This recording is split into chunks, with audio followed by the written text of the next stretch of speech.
મારી દીકરી બચી ગઈ, આભાર સિવિલ હોસ્પિટલ. આ શબ્દો છે ખેડૂત દંપતી મોતીભાઈ અને માયાબેન સોલંકીના.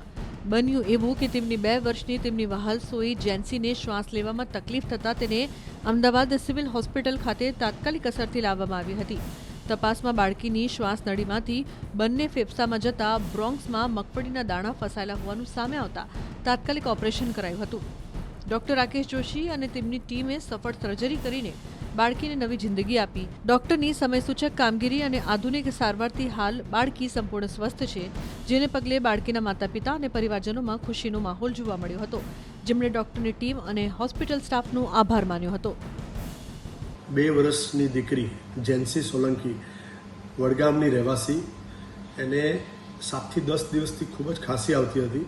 તો એના માતા પિતા એને આસપાસના ડૉક્ટર પાસે લઈ જતા અને છેલ્લે વડનગર સિવિલ હોસ્પિટલ લઈ ગયા, જ્યાંથી એવું કહેવામાં આવ્યું કે એની શ્વાસનળીમાં કંઈક ફસાયું હોય એવું લાગે છે. ઝાંસીને ખૂબ જ શ્વાસોશ્વાસ વધી ગયો, ખૂબ જ તકલીફ વધી. માતા પિતા લઈ એને સિવિલમાં લાવ્યા, એને એરવો પર મૂકી અને પછી સ્ટેબિલાઇઝ કરી અને બ્રોન્કોસ્કોપી કરવામાં આવી. આપને જાણીને નવાઈ લાગશે કે એના બંને ફેફસામાં એટલે કે બંને શ્વાસનળીની અંદર સિંગનો દાણો ફસાયેલો હતો, બંને સાઈડ પર, જે રેર જોવા મળતું હોય છે. ને એના થકી જ ઝાંસીનો શ્વાસોશ્વાસ ખૂબ વધારે હતો. જો વધારે મોડું કરતો તો એ બાળકીનો જીવ જવાનું પણ એક જોખમ હતું. સક્સેસફુલ બ્રોન્કોસ્કોપી કરી અને એના બંને શ્વાસનળીમાંથી સિંગનો દાણો બહાર કાઢવામાં આવ્યો. ક્રિટિકલ એનેસ્થેશિયા એમ કહીશ કે શકુંતલાબેન અને ભારત મહેશ્વરીએ એનો આપવામાં આવ્યો અને બાળકીને ઓપરેશન પછી લગભગ 1.5 દિવસ સુધી વેન્ટિલેટર પર રાખી અને પછી ધીરે ધીરે વેન્ટિલેટર હટાવવામાં આવ્યું અને આજે એ હસ્તે મોઢે ઘરે જઈ રહી છે. ખરેખર પરિવાર ખૂબ આનંદમાં ઘરે જઈ રહ્યો છે કે મારી બાળકીનો જીવ સિવિલ હોસ્પિટલમાં બચી ગયો. મારી દીકરી બચી ગઈ, આભાર સિવિલ હોસ્પિટલ. આ શબ્દો છે ખેડૂત દંપતી મોતીભાઈ અને માયાબેન સોલંકીના. બન્યું એવું કે તેમની 2 વર્ષની તેમની વહાલસોઈ જેન્સીને શ્વાસ લેવામાં તકલીફ થતાં તેને અમદાવાદ સિવિલ હોસ્પિટલ ખાતે તાત્કાલિક અસરથી લાવવામાં આવી હતી. તપાસમાં બાળકીની શ્વાસ નળીમાંથી બંને ફેફસામાં જતા બ્રોન્ક્સમાં મગફળીના દાણા ફસાયેલા હોવાનું સામે આવતા તાત્કાલિક ઓપરેશન કરાયું હતું.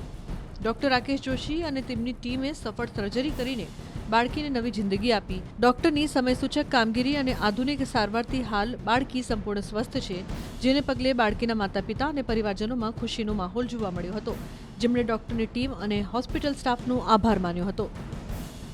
2 વર્ષની દીકરી જેન્સી સોલંકી વડગામની રહેવાસી, એને 7 થી 10 દિવસથી ખૂબ જ ખાંસી આવતી હતી. તો એના માતા પિતા એને આસપાસના ડૉક્ટર પાસે લઈ જતા અને છેલ્લે વડનગર સિવિલ હોસ્પિટલ લઈ ગયા, જ્યાંથી એવું કહેવામાં આવ્યું કે એની શ્વાસનળીમાં કંઈક ફસાયું હોય એવું લાગે છે.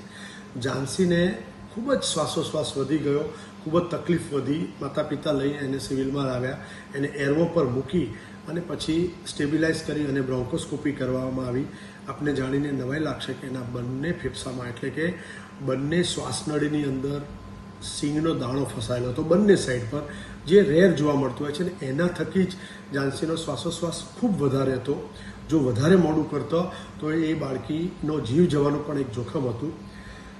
સક્સેસફુલ બ્રોન્કોસ્કોપી કરી અને એના બંને શ્વાસનળીમાંથી સિંગનો દાણો બહાર કાઢવામાં આવ્યો. ક્રિટિકલ એનેસ્થેશિયા એમ કહીશ કે શકુંતલાબેન અને ભારત મહેશ્વરીએ એનો આપવામાં આવ્યો અને બાળકીને ઓપરેશન પછી લગભગ 1.5 દિવસ સુધી વેન્ટિલેટર પર રાખી અને પછી ધીરે ધીરે વેન્ટિલેટર હટાવવામાં આવ્યું અને આજે એ હસ્તે મોઢે ઘરે જઈ રહી છે. ખરેખર પરિવાર ખૂબ આનંદમાં ઘરે જઈ રહ્યો છે કે મારી બાળકીનો જીવ સિવિલ હોસ્પિટલમાં બચી ગયો.